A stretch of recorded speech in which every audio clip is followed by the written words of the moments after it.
What up? What up? What up? We live on YouTube. I ain't did this YouTube live thing in a minute. We live here at Forgive My Brooklyn. Like and subscribe, share, tell a friend, tell a friend. We also live over at Battle Boy Media. Make sure y'all go over there and like and subscribe and share. Tell a friend, tell a friend. My brother Battle Boy gonna join me in a minute. We talking about recidivism today. And as soon as he said he coming right now, as soon as he get with us, we gonna talk about what's up with y'all, man. Like I said, it's been a minute. I know I gotta start doing this more often. I be on TikTok a lot. I gotta get back to my YouTube peoples. I'm trying to get my TikTok followers to come over here to YouTube, but it's difficult. People have they social media platforms that they want to deal with. Hold on, here go my brother right here. Let me let him in the the studio. What's happening? Peace, brother. Peace. What's going on? And how you feeling? I'm good, man. How you? I'm good. I'm great. I'm great. I'm great. I'm great. All right. Let me hook this up a little something. All right, bet. What's the vibe, bro? So like I said, we on both pages, Battle Boy Media and Forgive My Brooklyn. Like, share, subscribe, all that, man. Definitely a first time collab. You got the wrist no ball, okay. I see you. Definitely a first time collab. And we doing what it is that we do, man. Off here on, Forgive My Brooklyn and Battle Boy Media, man. We dripping in gems and pretty much just giving you guys, our take on our experiences that we actually been through. And how we were able to find, our light, through the darkest of times, Yeah, absolutely. For real, man. But based on a thumbnail that you guys see, we speaking on recidivism. And for those that's tapped in and part of me too, I just want to give them a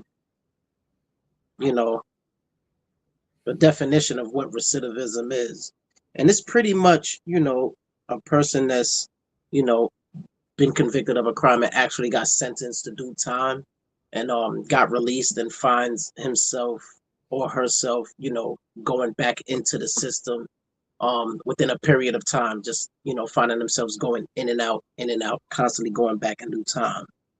And that's all it pretty much says right here when I Googled it. The tendency of a convicted criminal to re-offend, in a nutshell. Right. So I don't know what drove me or drove us to actually, pick this topic to actually go off of. I forget what it is that I was thinking on or what it is that we were speaking about, but for some reason we chose to stick with this topic and actually go with it. And sometimes, in the process, we got to take bad things and make jokes out of it. Yeah. And it's related. I remember the other day we was talking about, I had made a quick video about dudes that don't recidivate, dudes that come home unsuccessful, and how people be mad at that.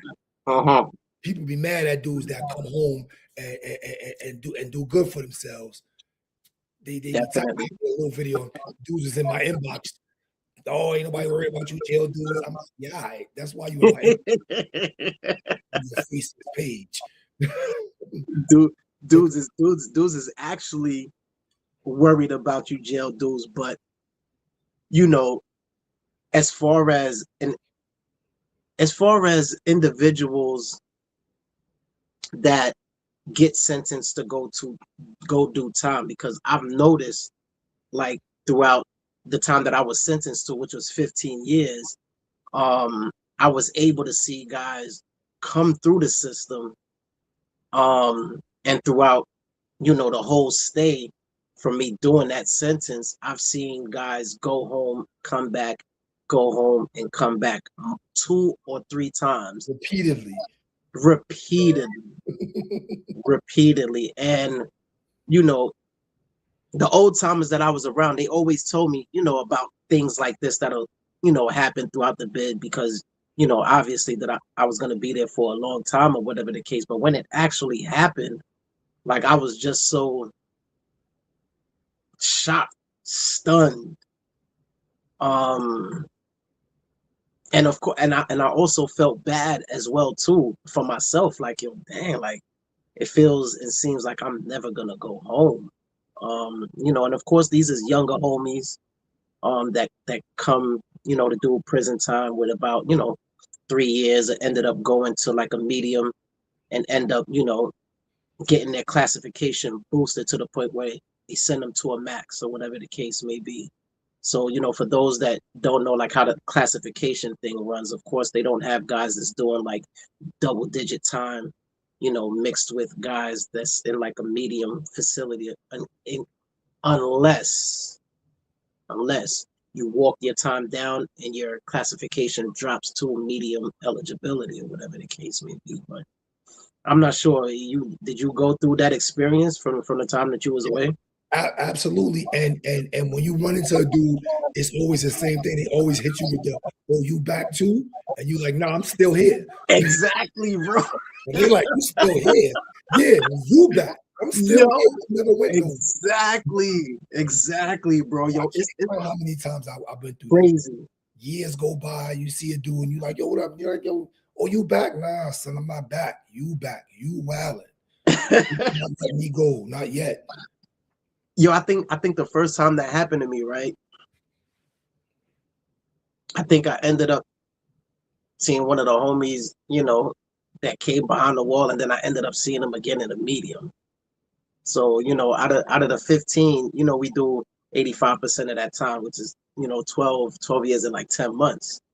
So I must have seen him like 6, 7, 8 years later or so. So, you know, when he saw me or whatever, you already know like a dude that came back or whatever the case may be, because you know they look different. Dudes is a little smoked out, dudes is out there ripping and running, they drugging, whatever drug of their choice, alcohol, whatever the case may be. So they don't have that, you know, Yeah.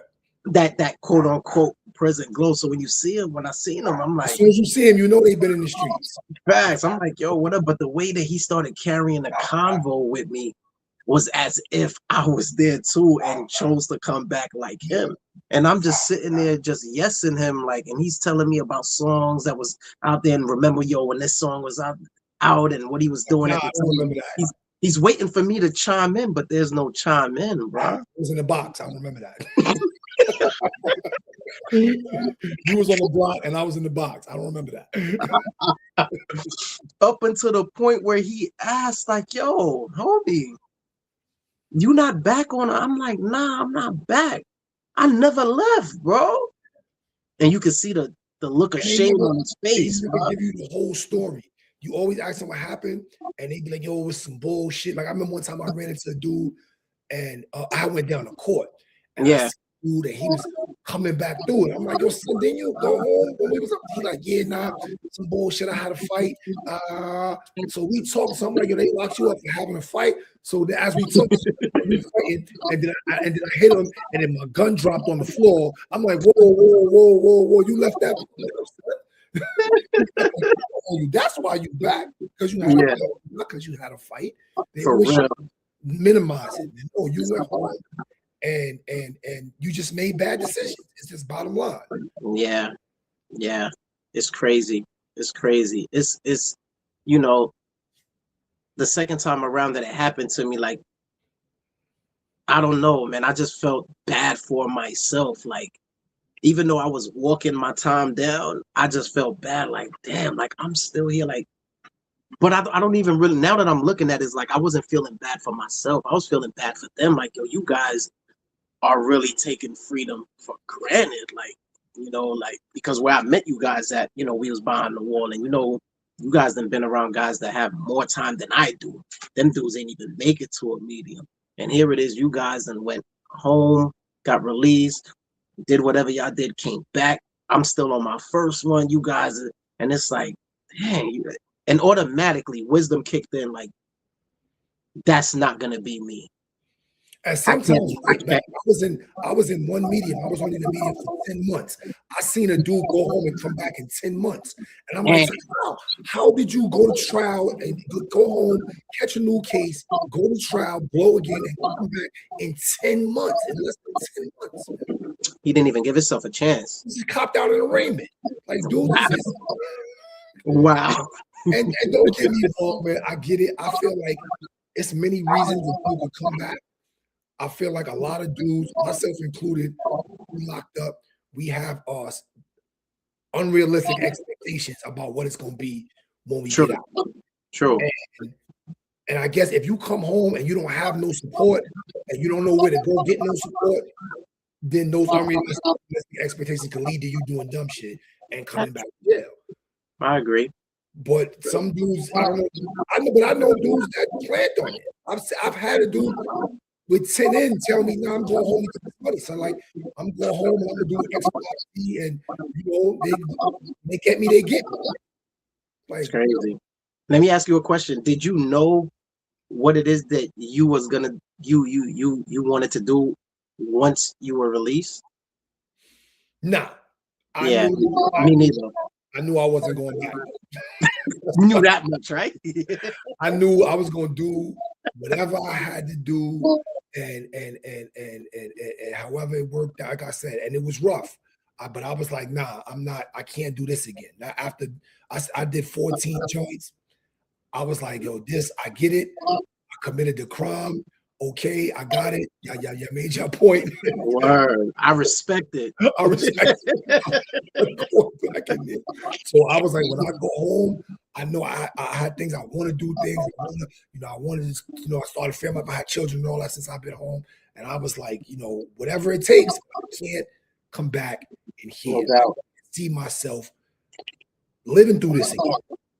So you don't think? Do you think that the guys and the women too, because this applies to them as well too? Do you think that the guys or the ladies that go back and forth, do you think that they don't have that mind frame, like, I'm not gonna do this again? Like, I'm sure none of us want to come back, but then you got that figure of speech that actions speak louder than words. So it's like, I mean, I know nobody plans on getting caught. So I don't mean nobody wakes up in the morning and is like, well, I can't say nobody. Nobody wakes up in the morning and like, yo, I'm going to jail today. But people be so, I'm gonna speak on my brother Berto, may he rest in peace. I want to talk bad about him because he's passed. I saw Berto twice. Berto went home twice while I was up north. And he died in prison. Wow. On Rikers Island I think it was Rikers Island he died on, getting ready to go back up the third time. And some dudes, but in addiction, dudes is addicted to that fast money. And he just couldn't leave it alone. He got to the paper, definitely got to the bag every time he was in the streets. But that shit don't last. Yeah. And I don't know why dudes don't get it. That shit don't last. Yeah. It doesn't last. And I'm thinking about, once I realized that I was actually, getting released, I'm like, now all of a sudden my thoughts was like, damn, my time flew fast. Like it wasn't real for the last 11, 12 joints. I was telling somebody this recently, you know what? People say time flies when you locked up. It don't seem like it's that long, but that's because you're doing the same shit every day. So it's one long day. Yep. 15-year long day. And yep. And then you wake up one day and it's time to go. And you like, yep. Can't believe. I remember I was telling this recently when I first went up north, I went to Elmira for reception in January '98, and they gave me my time computation sheet, and that shit CR date 2012. Yeah. And I thought cars was gonna be flying by 2012. I'm like, yo, what is that? Like, it's gonna be Back to the Future by the time I get out. Yo, you not lying. You're not lying. I never remember it. They put that shit on my gate, and I looked at that. I was like, 2012? Are you kidding me? Like, that's forever. But you look up one day, and it's 2012. Nah, no doubt. I'm gonna go. No doubt. I definitely I didn't know what I wanted to do when I came home either. Like, and of course, like you said, it was hard. Just adapting to regular society, being back in society, not thinking with a criminal mentality. Like, a lot of us that, left the streets at a younger age, um, you know, we was getting money the way that we knew it, the fast way, whether it was robbery, selling drugs, whatever the case may be. Um, so to come home to, like, having to deal with technology and applications and The phones. the Just phone, the just phones. the phones, just the phones alone. Yo, I came home in 2011 and I was like, yo, they were showing me only, I don't know which phone was out back then. I was like, I don't need all that. You fucking, I need a phone that make phone calls. I don't need to be doing all that. And my wife was like, no, you bugging, you need a smartphone. It was right after the Blackberries had went out. So Yeah, people had moved on to iPhones. And I yeah, remember a little bullshit phone. And what made me realize that I needed to stop fighting technology is I was looking for a job and I was getting these emails about jobs and I couldn't respond. I couldn't send my resume from my phone. I had to wait till I get home and then go on my computer. And I was like, damn, by the time that happened, 700 people have sent their resume already. I was like, you know yep. what? I give up. I gotta get a smartphone. I gotta get a smartphone. Hmm. Hmm.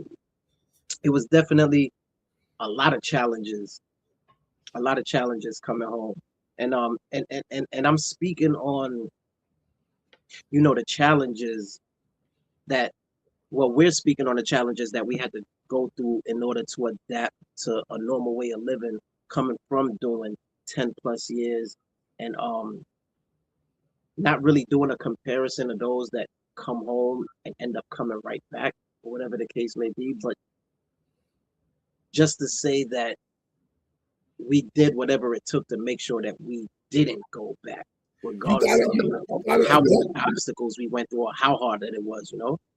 Dudes don't want to adapt, and it's crazy because when you're in prison, you forced to adapt. You could be in one jail for 2, 3 years, and one day they be like, you out of here.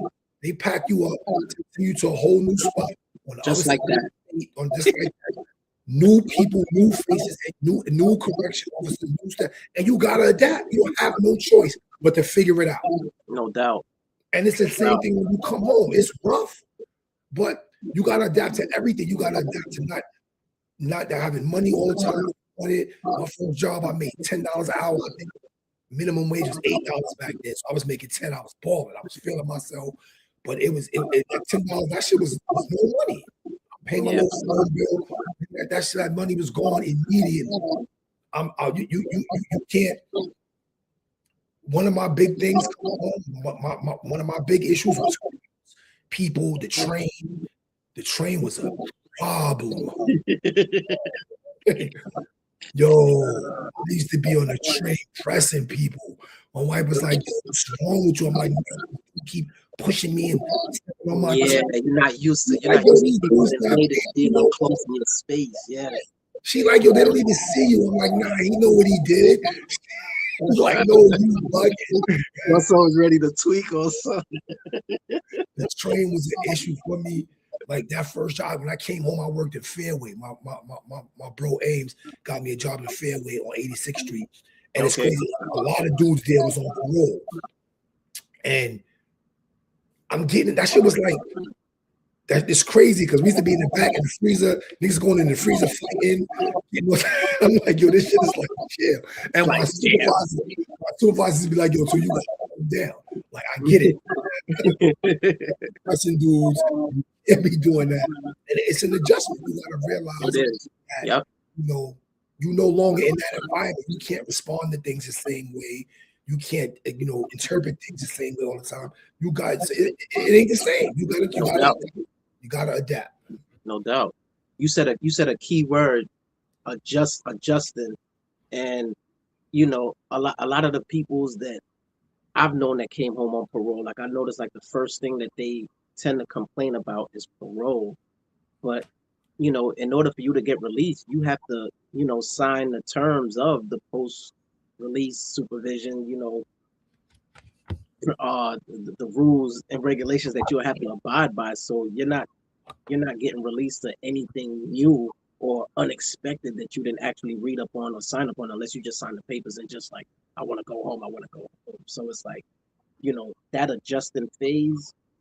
And I think the way, society is, and it all depends on the individual's mind frame too. Like, you start seeing the girls out there, the women, whatever the case may be, you get a little bit unfocused.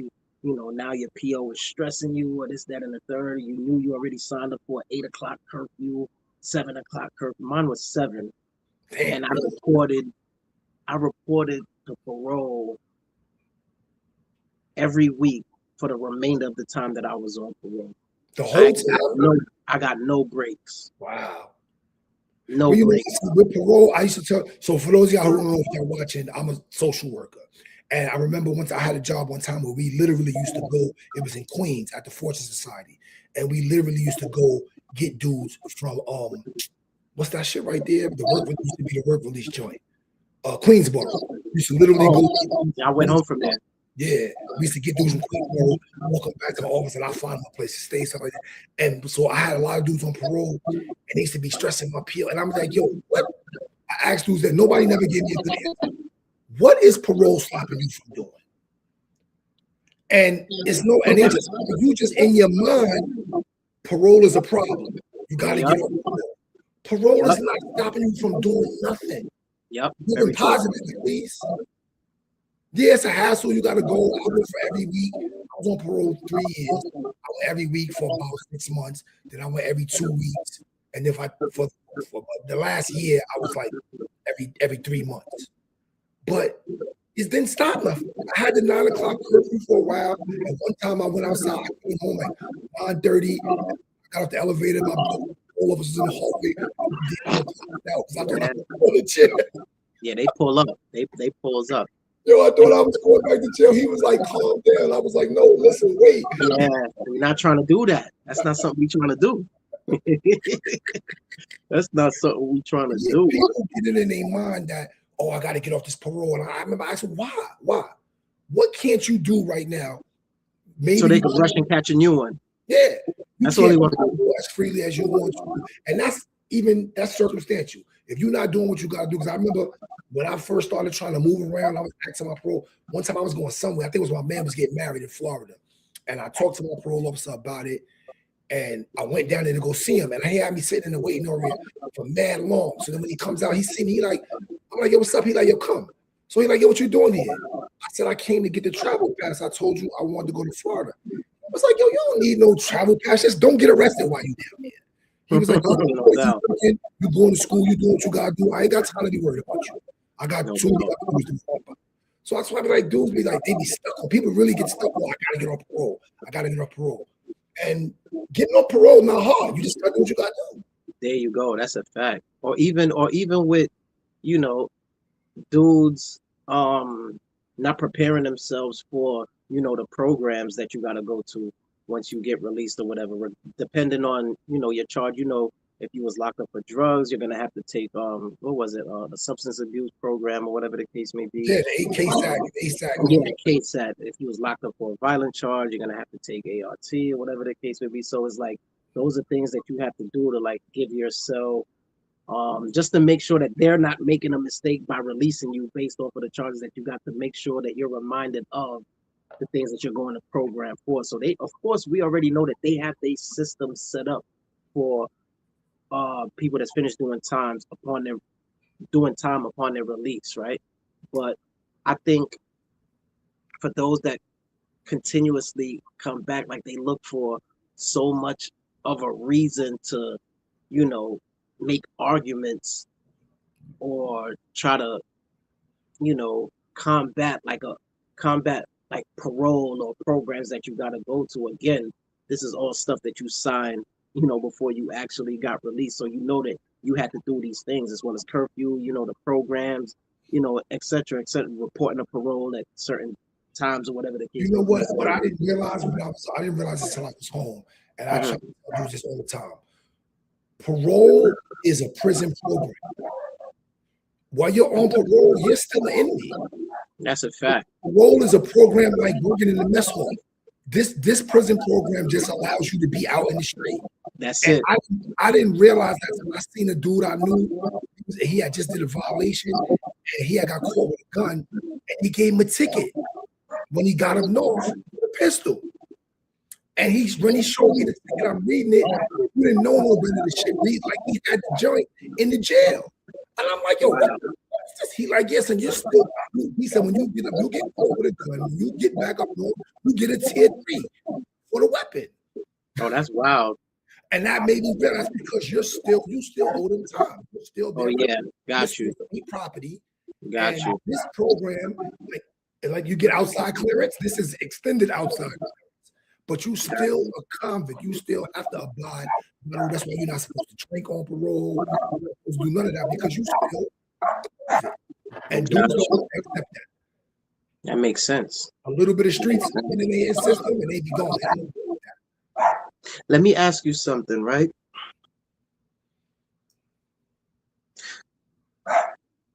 The individuals that go back and forth that you ended up seeing throughout your one stretch that you did, right? Why do you think they come back and forth? Like the amount of times that they came back and forth probably accumulated to that 15 that I did. Why do you think that's so? Why do you think for those that do a short amount of time end up coming back in a short span of time? I mean, it could be various reasons. I think people lie to themselves and they convince themselves that they figured it out. Go home and I'm gonna do it better this time. And you might do it better. For a short period of time. Yeah, sometimes for a long period of time. It lasts long. Some dudes last for years. That's true. But that's what they be looking for. I had a good run. I was out there 5 years, and I had a good run. As if you belong in jail, like you was born here and they let you out and you ran around for 5 years and then you came back home. That's it's funny that you say that because I had one of my boys when I was younger. Well, actually, he was my brother's boy. It's like he lived on Rikers Island, and for him to be home and we hear that he's home is like, what? Like he's home? Like it's like prison was the streets was prison for him, and Rikers was home. The way that he stayed on Rikers Island, and it's like, I mean, I guess everybody have what they take because I was like in the 90s. Between the first time I went to Rikers Island was in 1990. What? Between 90 Damn. and 94? Yeah. 94, I ended up doing 6 months. I got 6 months and 5 years probation. I was on Rikers Island every other month. All my birth, my 16th, 17th, 18th, and 19th birthday, I was on Rikers Island. Wow. But I'm in and out. In the summertime, I get locked up 2-3 times for this, but it was never that serious to me. I go to for a couple of months, get in a couple of fights, boom, boom, I get out. It's no big deal. So I guess upstate is like that. When I did the 6 months, I was home. I remember I came home September 30th, 94, 26 days after my birthday. By October 15th, I was out of town. ASAP. I just did this, and I went out of town with a dude that I met. Like I said, we got planned. When we get home, like, yeah, I'm coming with you. Find a quiet town and tie it down. So but when I got up north, I was like, nah, this ain't the same shit. To me, I was like, different. I didn't need to do that whole 14 joints. I was good. I don't know why they made me do the whole thing, man. Yeah. Cross was just commenting. Yeah, man. I don't know. I definitely didn't do 14. I was good. I get it. But yeah. It's not. When I was in the media, one of my bunkies, it was an old timer. Papa Smurf. He had the big white beard. He was on his 23rd violation. Wow, bro. He was on his 23rd violation, And OG was ready to go at any moment. I got into some bullshit one night, and he seen me. I came in the room. I ain't gonna tell the story, but I came in the room. He seen me put two cans of mushroom in the sock. And he was like, "Yo, what up? We out of here?" And I was like, "OG, relax. Sit your old ass down. You're on your 23rd violation. You don't need to do nothing." He was like, "Nah, what up? Yeah, you know, I fuck with you. We out." I'm like, "No, we not out. Let's go talk to these dudes real quick and see what they want to do." Wow. Do you think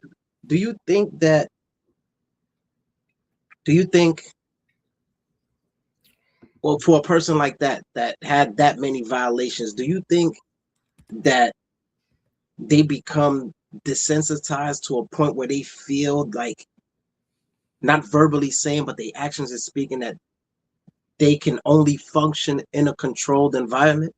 Some dudes I met, you never met nobody. I met dudes that function better in jail than they do in the street. Because you gotta think about it. We look at it from perspective in prison and how restrictive it was or whatever. But I don't care what's going on in prison, you ain't gotta pay for no food. Rent free. Clothes. Rent free. Yeah, it's rent free. It's a lot of things that we not looking at it from that perspective. We like, yo, you could keep that food and them clothes and the cell. Some people, that is a lot. They function better on the inside. They get so used to prison politics and the rules of the yard and all that. Because for the most part, those rules are stagnant. They don't change. Yeah. You don't do A, B, and C, and you'll be all right in any jail. In the street, it's a lot more changes and rules and stuff. Bunch of elbow room in the street. So a lot of I've met a few dudes where they just, and like I said, I heard dudes tell me, I had a dude, I can't remember his name. He was in NAP, and he was kind of brolic. And I remember I said something to him. He was like, "Yo, don't just say nothing, son. This is jail shit. I'm gonna go home and smoke some crack, and I'm gonna lose all of this." I'm like, "Yo, what?" Damn. He was like, "Nah, this is jail shit. I come up north, I get brolic. You know, shit ain't about nothing. But as soon as I get out, I'm gonna get to the pipe, I'm gonna get to the money, and I'll be back." And that's crazy. He's probably one of those dudes Jadakiss was talking about, where he say he know dudes that go to jail just to get their teeth fixed. Like shit, you know. It's real. Dudes it's function better. Like I said, they know those prison policies. They know those prison. They know what not to do, what not to say. They know what to do. Yeah, they don't know what to do in the street. And you want to know? You know what? I think what you're saying is true, because you know, when you're in a controlled environment, like your day is planned out for you, hour by hour, day by day, month. Like it's the same old.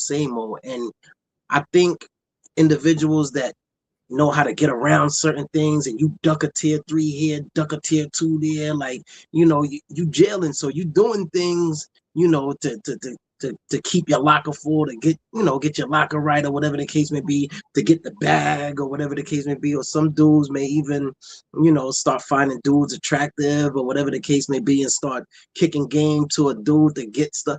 It's a different world where the rules is just different, and it bends for certain individuals, man. And it's like wow, bro. Like, so you tend to think that you're outsmarting the peoples that setting the rules in the environment that you're in, and then you come home trying to apply that same mentality in the street. It sounds crazy. And it's like no one. That sounds crazy. But you don't have to make those certain decisions, like you said. Those decisions is made for you. And it's nothing you can do about it. No doubt. Dudes get comfortable in it. No doubt. They learn how to bid.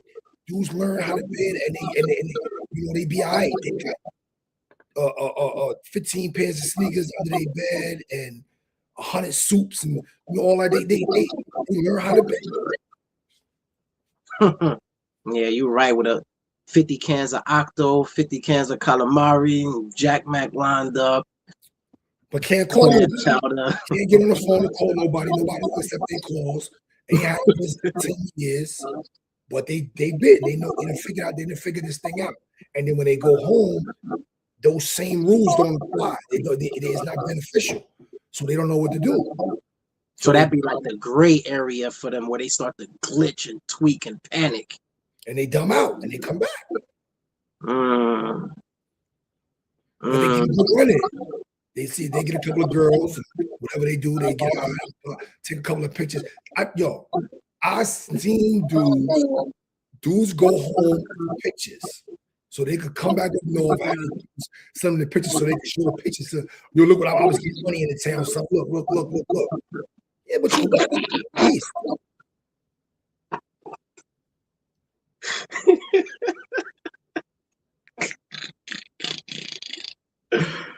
Oh man, this is crazy, but it's reality.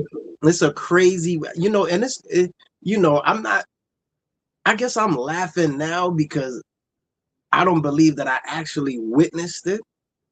I'm not laughing at individuals or that think that way or maybe desensitized or gotta feel like they function in a controlled environment, but it's just like wow, like we really been through it, and a lot of those thoughts, it just never crossed our mind to just like not care anymore to the point where we're actually getting a pair of greens again and some state boots. And dudes don't even realize how smart they are. Like I was talking about this with the other subject on people head. Dudes be mad. I don't understand why you mad about a dude that did 10 joints and come home and do it right for himself. Because obviously, like look, take both of us. You did what, 15? Then 14. I'm gonna do like Zit. They got a video. Shout out Netflix Zit. He had a video. They were showing. They got a video of some dude getting cut up north, and they was trying to say it was him. So he was like, "Look, I did 20 joints. Look, I ain't got no." I'm telling dudes, if I did 14 joints, you did 15. You see this? We still got pretty smooth skin. You know what that means? That means we figured something out. No doubt. We figured out how to maneuver. There was a little bit of luck involved and some other things. We figured out how to maneuver in a natural environment and how to survive. No doubt. If I could figure that out, why would you be surprised if I could come home and figure this shit out? True. But dudes don't want to give themselves that much credit. Like I said, they be bidding, and they come home, they're like, you gotta adjust it. It's like going from that's the biggest change I can see. Because going from jail to jail was one thing, but going from a max to a medium was bananas for me. I went, what year was that? I went from a medium in 06, I think. Yeah, so I had 8 years in it when I went to my first medium. It was like another world. Yeah. The rules didn't apply. The same rules didn't apply. Nothing. All the way people were talking to each other, the things they was doing, I was shell shocked. I was like, yeah. The second night, it got to the point where I remember the police, like my third or fourth night there, I was going to chow, and the police called me over there. And he looked at my number on my shirt, and he was like, "Yo, you on a violation?" I said, "No." He said, "You've been locked up since 1998?" I said, "No, I've been locked up since 97. I came up north in 98. He was like, "Yo, when you come back, pack your shit and get out that door and go over there in the field." I was like, "Nah, I'm not next on the list." He said, "I ain't asked you who was next on the list. Get out that door before you kill one of them little dudes." And go in the, I was like, "All right, well, you ain't got to argue right out." Because it was different. Yeah, it really was. I adjusted. I was there for 10 months more. I'm not gonna say I adjusted. I ain't adjusted. I didn't adjust immediately. I was very, very fortunate to get out of there. But I would have adjusted. Yeah. I'm not even gonna lie. First medium, like, it was weird for me. It was just weird. It was just weird. Once I seen like how open it was, I was like, wow. Like, what was your first medium? The free movement going from one side of the jail all the way to the other side. It's like, yo, damn, and going through the little tunnels. I'm like, yo, it can really go down, man. And well, I got caught up. I ended up getting caught up, man. And but it was definitely a shock. But one of my observations now, me looking back at it right now, is like, the max from the medium, you know, is preparing you for the streets, because the medium is the mind, Supposed to be, yeah. the mindsets of the people that's actually in the streets, and The that's street, yep. how they giving it up. So it's like, Exactly. I'm They looking come at up, them like they they are fresh off the marching. street, and they don't care nothing about none of this. They don't care about nothing. They don't care. Yeah, no, I lost it. Yo, homie, I was in the media, and I remember my medium, I went all the way up. I was at Adirondack. So the police was on some board. I was bucking. I remember I jumped over we was in the mess hall. I stopped going to chow after this. And the dude had been talking shit about messages, and I didn't understand. I'm like, yo, why this dude don't come outside? Like he telling everybody he sees all this tough shit about me. And we went to chow, and I'm talking. He like, yo, ain't that such and such? And it was like the little railing, and I jumped over the railing to go get some. And the police was like, "Are you crazy? What's wrong with you?" And my man was like, "Yo, he don't know no better. He just came from behind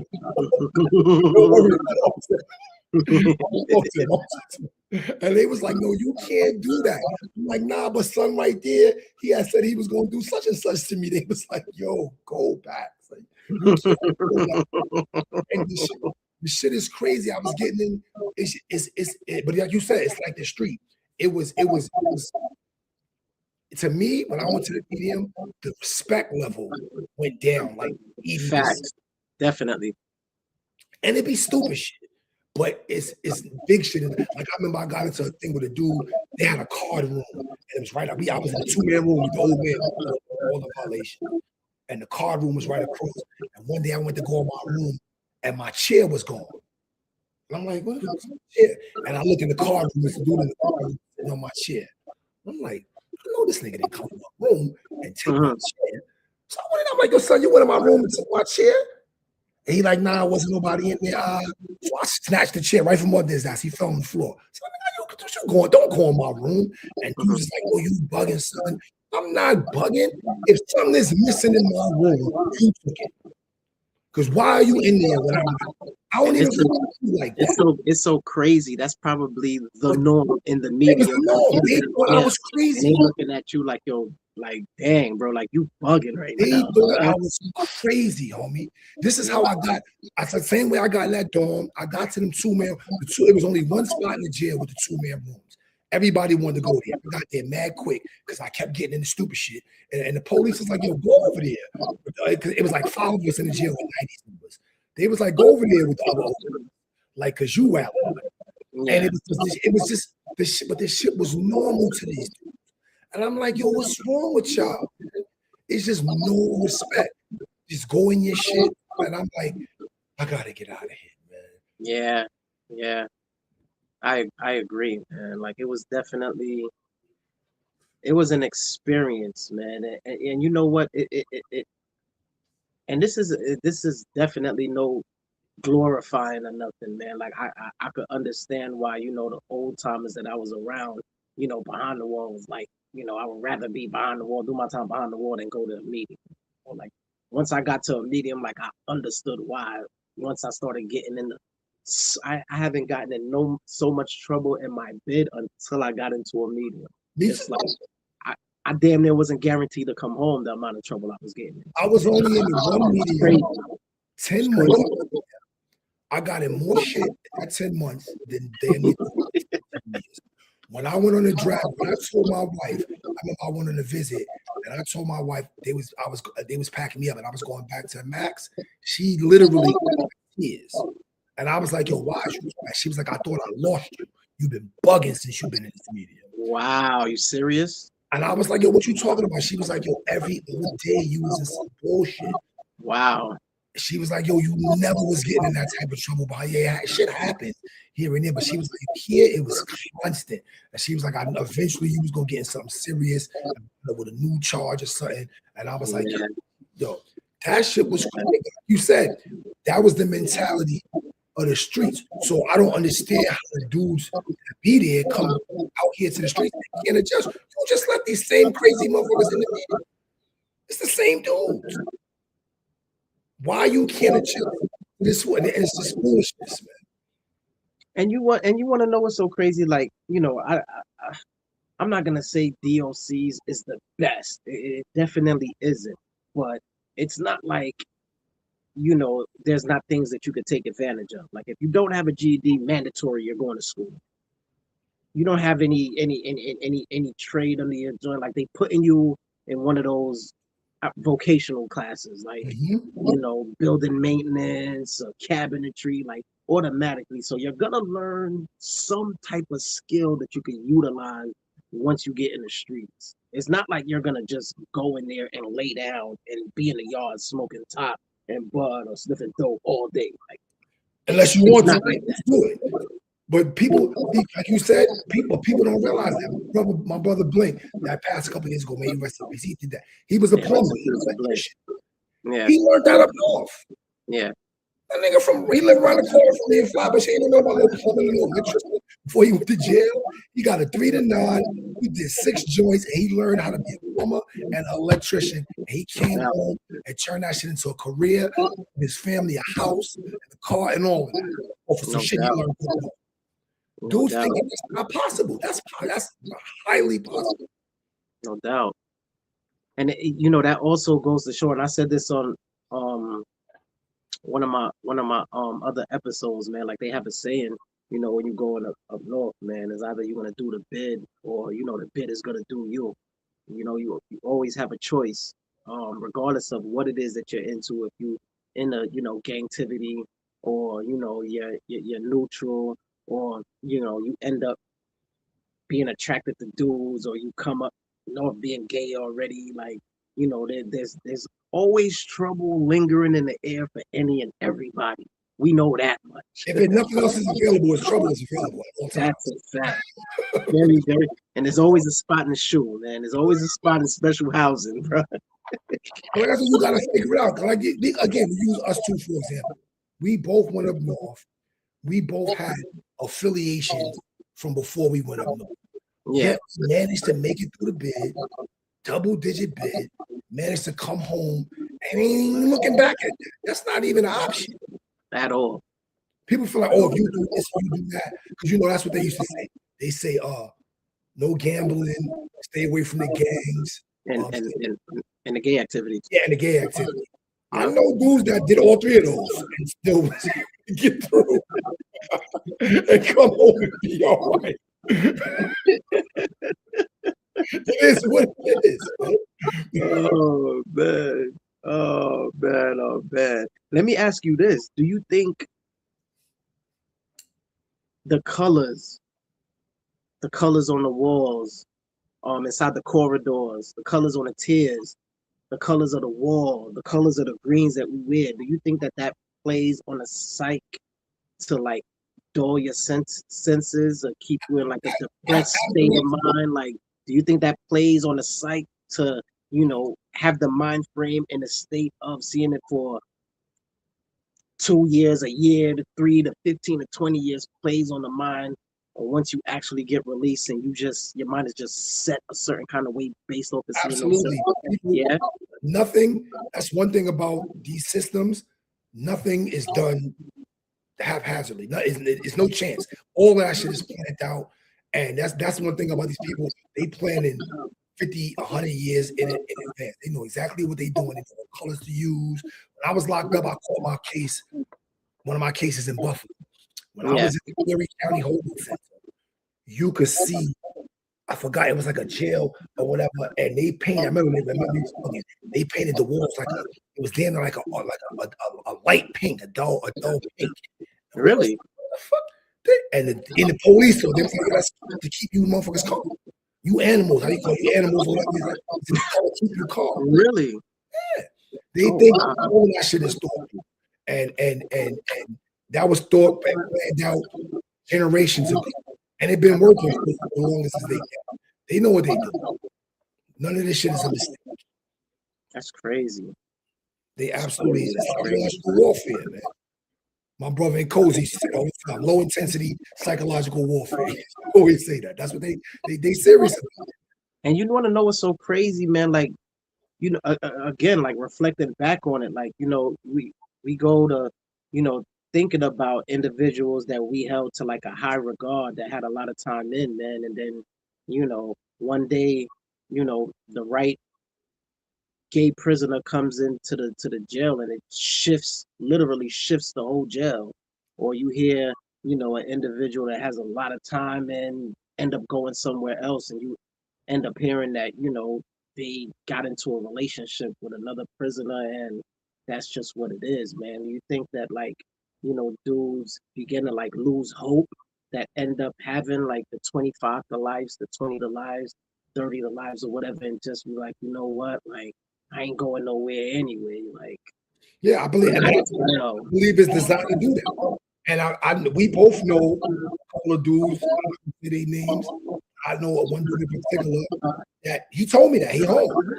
And I asked him, I ran into him on 2 on 25th Street. I'm like, son, why you wait all them years and then you go to Medium and now you getting involved in this? And he was like, I got locked up when I was 15, so I didn't think they was ever gonna let me go. He was like, I just wanted to experience it.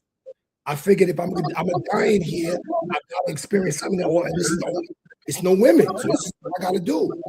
And then years later, he got out. But it's designed to do that. It's designed to break you down, man. Spiritually, mentally, physically, it's designed to break you down. And I honestly believe that they are amazed that it doesn't break us all down. That some of us go in there and get stronger, physically stronger, mentally stronger, emotionally stronger. And they don't understand how.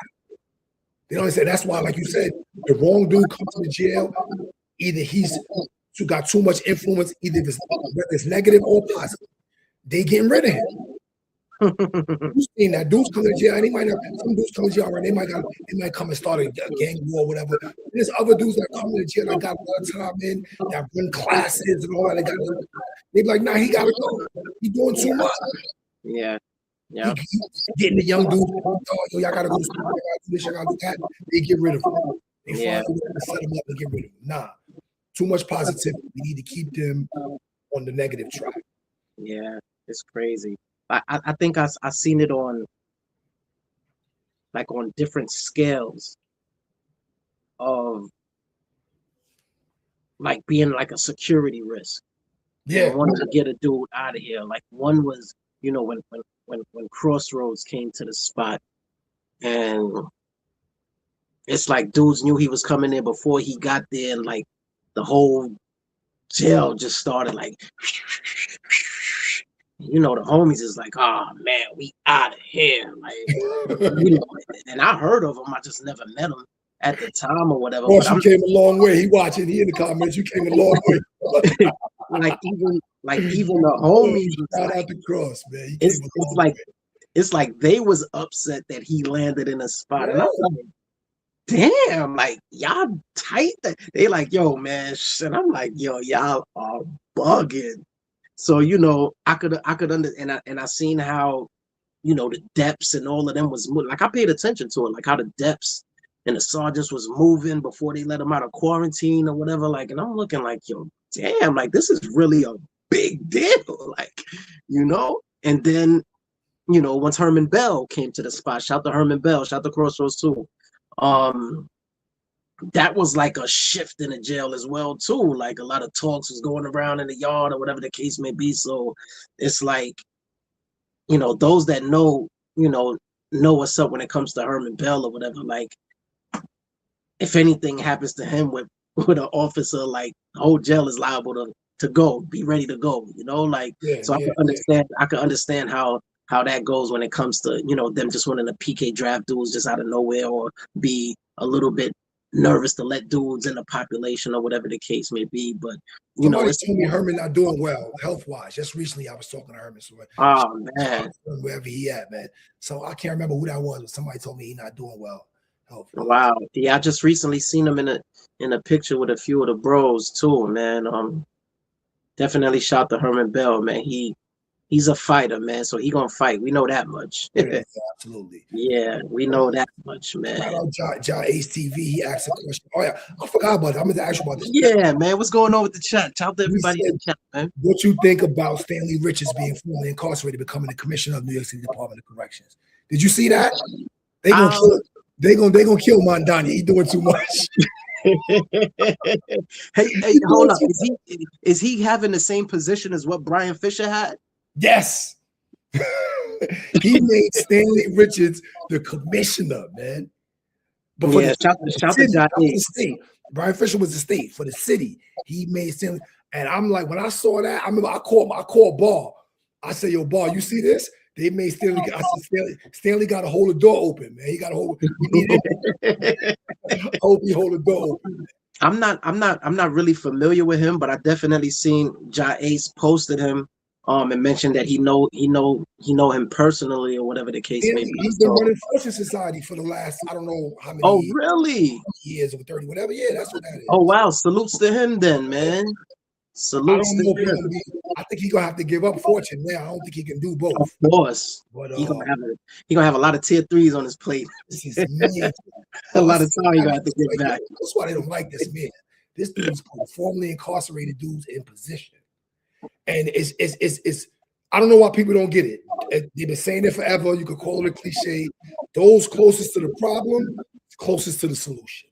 No doubt. It's no getting. Oh, look, John ready. John Ace TV said he already left. Who took over Fortune? What's that name from the Bronx? That's next to I think he's next to the mayor, real close to the mayor. One of the rappers that was locked up, activists. It's down with the Black Lives Matter situation. You talking about my son? My son. Yeah, he gave my son a position too. So I'm telling you, they mad at him, son. Shout to Mike. Shout to Mike. Incarcerated too. He did a bid. Yo, definitely shout to my son, just off the strength of him coming from, that cloth and staying the course and walking his beat. Getting him to the point where he's at right now. Like, he wasn't moving the way that he was moving just to be doing it for whatever reasons anybody may think of, or whatever the case may be. Just salute to him for just staying the course, man, and being in the position that they wouldn't normally give us. And we all know, man, once you come from, like, a certain background, and especially doing a certain amount of time or whatever the case may be, the mind frame is definitely different, man. And I think those are things that's needed when it comes to, like, being in certain positions, certain offices or whatever, as opposed to just having people that just know the political aspect and want to be involved in communities or whatever, but really never really lived in a hood or really been around the communities. Like, my son, and he comes from the community, he's from the hood.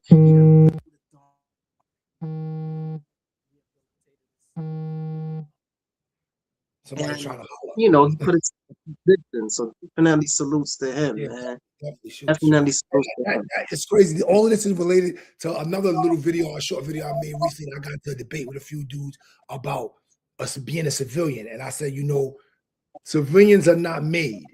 And when I say civilian, for those who don't know, so people that was in the streets refer to people that have never been in the streets as civilians. So, like, the same rules don't apply to civilians.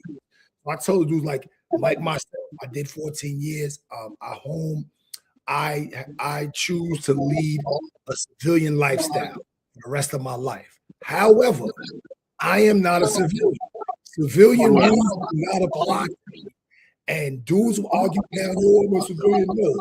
If you think you're a civilian and you're ready to start calling the police on dudes, that was in you the whole time.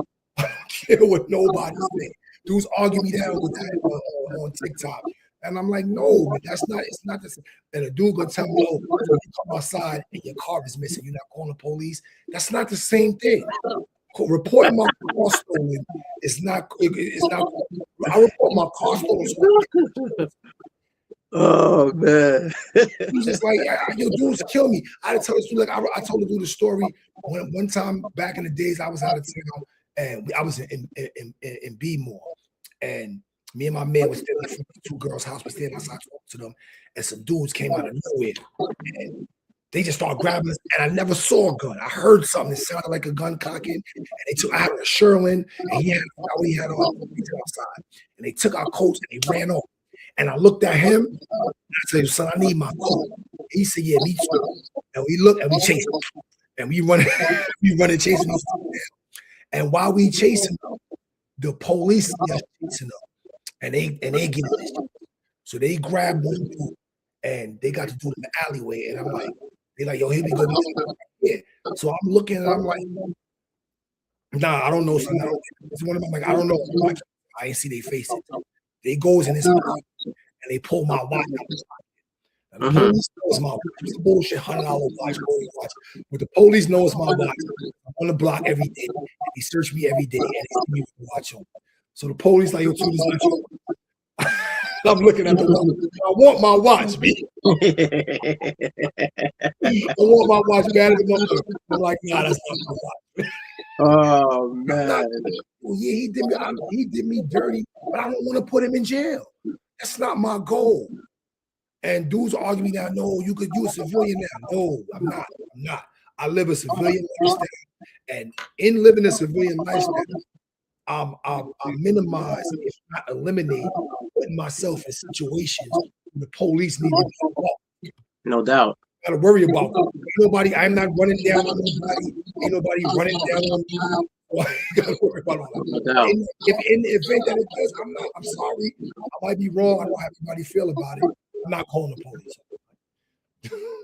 So you think based off of, or pardon me for cutting you off, you finished? Mm-hmm. You think that prisons and jails is needed to be built, like there's people that actually belong in prisons? That's a good question. It's people that belong somewhere.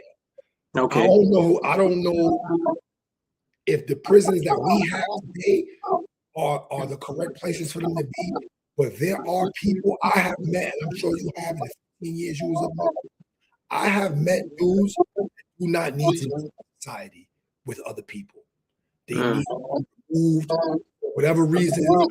History was they got mental health issues or drug induced or whatever.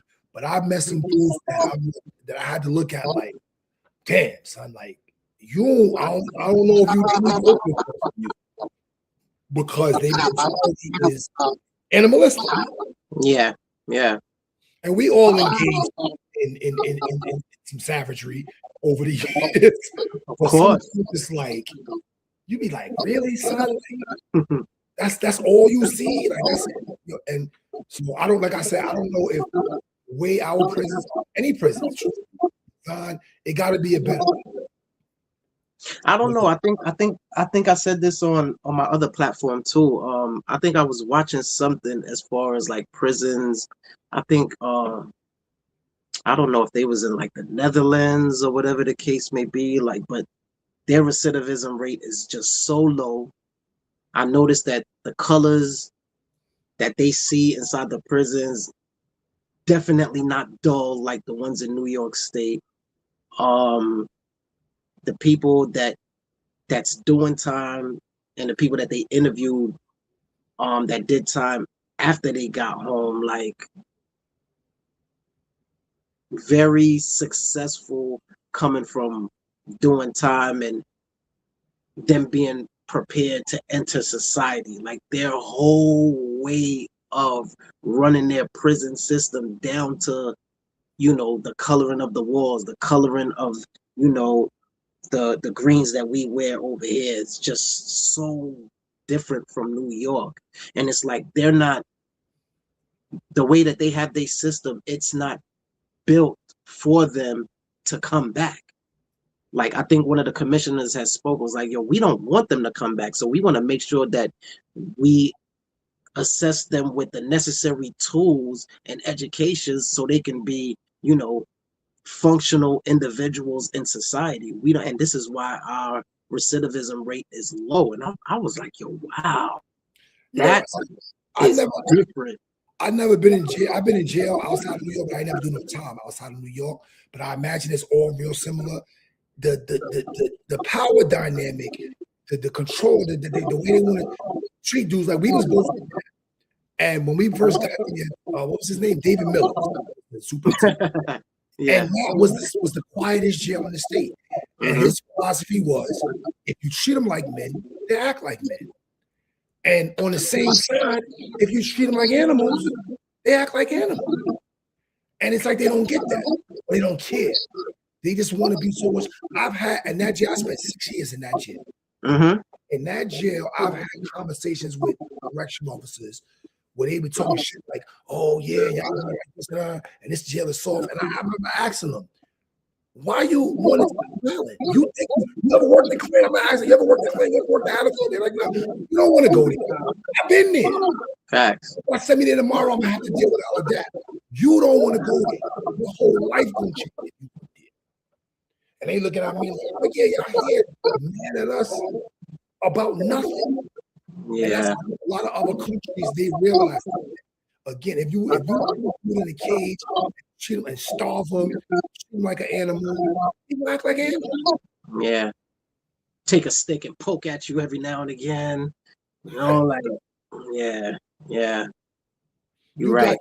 You got dudes. I was listening again. I be in the gym in the morning. I be watching Zip. He's hilarious.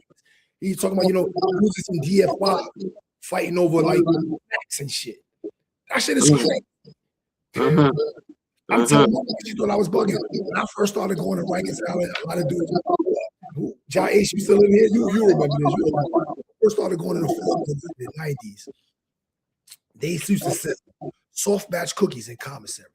They had chocolate chip in C-74. Wow. They had chocolate chip and they had oatmeal raisin. The oatmeal raisin was always out of stock. So when they had oatmeal raisin, you had to be tough to hold on to some oatmeal raisin. Niggas would kill you for some oatmeal raisin. She was so crazy. Yeah, that's how it was. I'm familiar with the soft batch from DFY being in Tryon. Like, that's why as soon as you said soft batch, I'm like, huh? Where they had that at, bro? That shit used to be crazy. Like, dudes was really getting hurt, cut, and stabbed over oatmeal raisin cookies, man. No doubt, man. And you want to know that's another thing. Like when you go to prison, like the principles change. Your standards get lowered depending on the individual that you are. Like, like it's just it's a different world. It's a roller coaster of a ride, man. If you don't have your mental together in order to navigate your way through the bid, man, it could definitely be a scary thing. You could lose your life up there, physically, or end up staying there longer than you need to, or end up catching a life bid. Like it varies for different individuals, man. Like, so anything is possible. You're not guaranteed to go home. Tell people that all the time. That's a fact. You gotta let me go one day. No, they don't. Who told you that? Who told you that? That's a fact, man. That's a fact. I wanna know your feedback on this right here that I'm about to play, right? Everybody talks about how prison hard is meant, but nobody wants to talk about why that hardness melts the minute you hit the streets. You see, inside, pressure calibrates you. You eat on a schedule, you train daily, you read to escape, you think before you talk. Every decision has weight. There's a seriousness to survival. But the moment you're released, the world goes casual. There's comfort everywhere. There's distractions everywhere. No structure, no standards, no consequence. Freedom gives you options, and options weakens men who need pressure to function. In prison, you earn respect. In the streets, you chase validation. You see, inside, you're judged by discipline. Outside, you're judged by entertainment. And that's why so many men go backwards after their release. The wolf they woke up has nothing to hunt in freedom. Prison taught them how to survive, but the comeback culture will teach them how to live. The flex isn't becoming a savage behind the wall. The flex is staying disciplined once those walls are gone. Only a few understand that survival and success ain't the same skill set. It's American Felon TV. Watch the comeback. Everybody talks about how prison hard. Now, for the most part, I agree with this. I understand what he's saying. I don't think freedom softens you to that extent. Again, you adapt, adjust. You still, and a lot of dudes were living in not living a true. That wasn't them. That wasn't them. That's true. That I agree with that. And that wasn't them in jail. And sometimes they never really had an opportunity to be themselves. And when they do, it's completely different because you still who you. This morning, I made a little video this morning.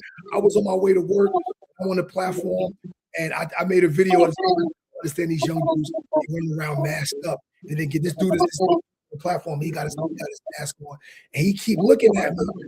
So after a few minutes, I'm like, yo, son, you good? You all right? And he like, what? I'm like, yo, pull your mask down. I can't see your face. I don't know why you're looking at me. I don't know if I did something to you.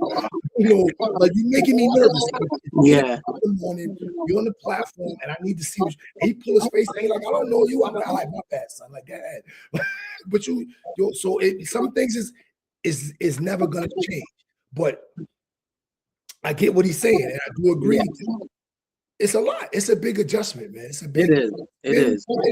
15, 20 years in jail, and to come back out here to hold nothing is the same.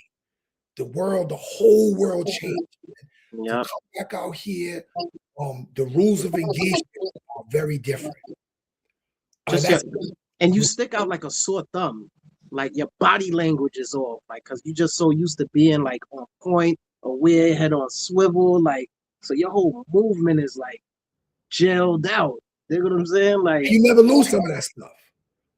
My wife know now. We go in a restaurant to sit down, and we got to sit down. I'm not sitting with my back to the door. She know that. Nah, no doubt.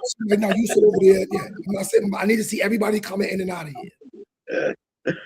Oh man, never lose some of that. So, but I believe some dudes like they adapt those things out of necessity to survive in jail, and then sometimes it was so hard on them because that wasn't really in them.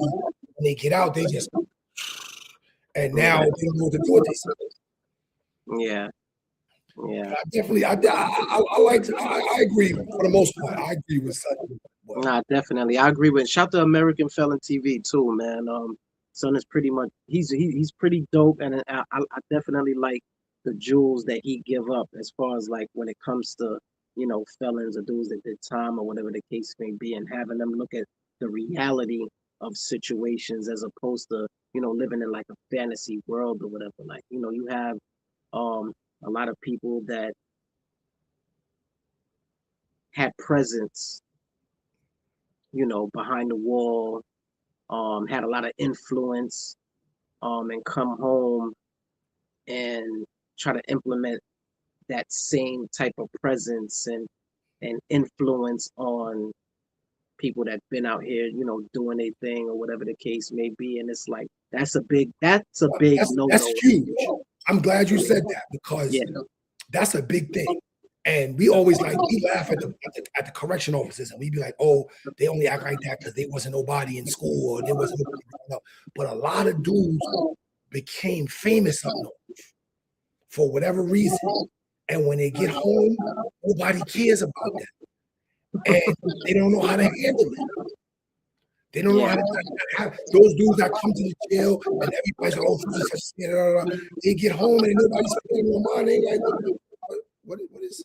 I've seen it happen. I've seen dudes come home and do dunks. Like, what are you doing? Something wilding out. But they need that, they need that attention. They need, whether it's negative or positive, they need that. That's a big thing. They need that attention for what though? Like, do you think that dudes are still going through like an identity crisis? Like they're not sure of themselves, or they're trying to relive a second childhood, or it's validation. So even now in the street, a lot of dudes, all they talk about is, I got to get to the bag. The money is validation. It depends on what you feel. I'm all right. I'm not rich, but I'm not poor. I got my family. I'm good. No doubt. That's enough for me. I feel validated. No doubt. I feel validated. Any minute now, my daughter gonna get up. She can sleep for mad hours. She can be creeping around the house looking for me and go come downstairs and say, "What are you doing? I'm good with that. I don't need $1 million. I like $1 million. Sure. If anybody got it for me, put it in the comment section. Dudes, so some dudes they wasn't able to get any type of validation in the streets and whatever, or they got it for some reasons, violence. People recognize them for violence. They get upstate, they became somebody's big homie or whatever. They come around, they doing a violence. So people recognize them. People when they come around and go, oh, that's such and such, stay out of his way. Then you come home and nobody knows. Nobody knows about your reputation. Nobody cares because they not doing what you do. Do you think is that a form of being desensitized or no? I mean, I guess so. Yeah, they did. People, they just. It's crazy to say, but now that you mention it, it's like they desensitized to reality. Like real world doesn't function like that. And nobody. Like I remember telling Boss. I remember me and Boss was up north talking, and Boss is he home now. He got a doctorate. He's doing his number. And I remember I was like, you go home and say you married, your wife company having a company picnic, and they invite you to the company picnic, and y'all playing softball, whatever. You get a good hit, and when you round third base, her supervisor slap you on your ass. What you gonna do? And he looked at me, and I said, "Man, think about it. He don't want to sleep with you. This ain't that ain't up north. He was just saying that was a good hit. You gotta realize that this world that I'm in now, if you up north and that happens, you don't make it. He started turn around, you punch him in the face. Yeah. You do that in the street, your wife getting fired, she's never getting another job. You know, it's different. People people have this warped sense of reality from being in jail for so long or in and out of jail so much, and they become almost like you said, desensitized to reality. Like they live in an alternate reality. Do you think there will be a point where, you know, dudes that think like that would let that stuff go, like holding that presence that they had in a place that it really it doesn't matter, but the way that it's being held up is as if it's a badge of honor. Do you think that stuff will ever like fade out, or is it something that an individual needs, like you said, to be validated? They have to constantly be validated. Like I guess I think dudes need to see other things. So like in New York specifically, we don't hear about the successes. We only hear about this. They call glad you brought that up. Yeah, we only hear they dude that does 20 years comes home, some crazy shit, and gets another 20 or 30 years. He's all over the newspaper. We don't hear about the dudes that come home and become upstanding members of their communities, our businesses, families, all that. You never hear about them. And it's millions. That's a fact. It's millions. You never hear about it. It's dudes that did 20, 30 years. Look, we just started talking about Stanley Richards. I think he did 10 years robbery. No he doubt. just went in as the corrections commissioner in New York City. You don't hear about these dudes, man. You don't hear about you only hear about, and I think if dudes get to see that more often, it would result in just taking less validation from the other shit. Like the spot that I work at, when I worked at Fortune, I can't count how many times I was there and a dude walked in my office from like an end that just came whatever and seen me and was like, oh shit, too. Like, oh, Lee, you my chopper. Like, yo, and like, one dude was my bunkie when I first got to NAP. My bunkie, his name was Low. Shout out where you at, Low. He came in and he was bugging when he seen me. He was like, yo, he was in group. He like, yo, this dude right here, this is my bunkie for like 2 years. Listen, and he know what he talking about. He was mad hype. We just couldn't believe somebody had come from where we came from. Hey, but dudes need to see that. No dudes doubt. it's possible. And it's not always the same. Everybody don't have to do the same thing. I know dudes being successful in construction and I know a dude that was in Fishkill and got into the whole thing with the dog training and all that, and now he's a veterinarian technician.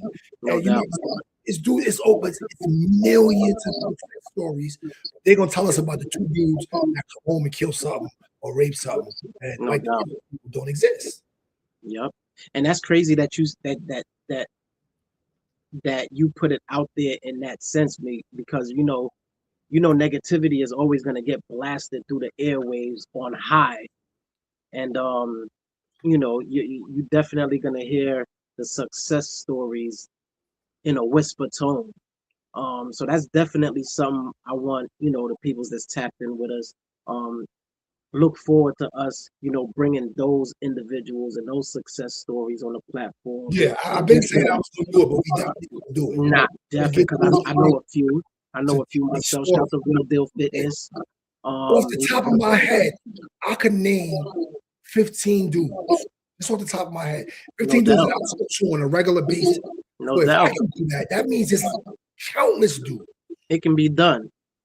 And again, these dudes, you know, come from where it is that we came from. It's just that they put they mind on their grind and stood the course and you know, got to where it is that they got to, just like a Messhall, like his various avenues. And not only do we need to follow those stories, but these people need to be celebrated in our community. I so agree. that dudes can see that you can get the validation that you seek, you can get it this way too. No You doubt. don't gotta go around busting their heads for people to look up to you. You can do this and be successful over here and get that same validation. You definitely need that. That's Nah, no doubt. Yeah, you don't, and to add on to what you said, you don't have to talk about or keep pressing on, you know, the 10 years you did in the box or how much of your brown brothers that you done poked up and stabbed up and cut and all that stuff. Like, you know, that was a time for that time. Like, you know, these are different times, man. Like, you know, the mentality I feel needs to change and break. Because you know, we all great and unique in our own way, and we all have different strengths in different areas, man. And a lot of us, I feel, we don't tap into that potential within. Even myself, you know, I'm not speaking in a tone or in a manner of pointing a finger at dudes or whatever it is, because I am dudes. I'm a part of you guys as well too. It's just that, you know, again, we looking for a solution for a major problem that we see. You think what I'm saying? Like, we just problem solving, man. That's all that we doing it, and just giving it up from our experiences and peoples that been through what it is that we've been through and happen to, like, you know, progress and be successful by doing different things. You know what I'm saying? Other than what's being considered the norm of what it is that we see and hear on a daily, you know? Word. Yo, I didn't even realize it's 11:23. Now we done. We good. I gotta get up at 4:30. We good. For more of my civilian shit, I gotta make snacks for my kids in the morning. No doubt. So it's a pleasure. We gotta do this more often. We will. Anybody that's listening, we gonna get that together. If you know somebody, if you yourself, you spend some time in prison and you want to come up and talk about what you're doing now, that's positive. We welcome you. Either one of our platforms, to both of the platforms. Again, Forgive My Brooklyn, Battle Boy Media. Like, share, subscribe. No doubt. All right. Catch y'all on the next one. Catch you on the rebound, man. Peace. Salute. Salute.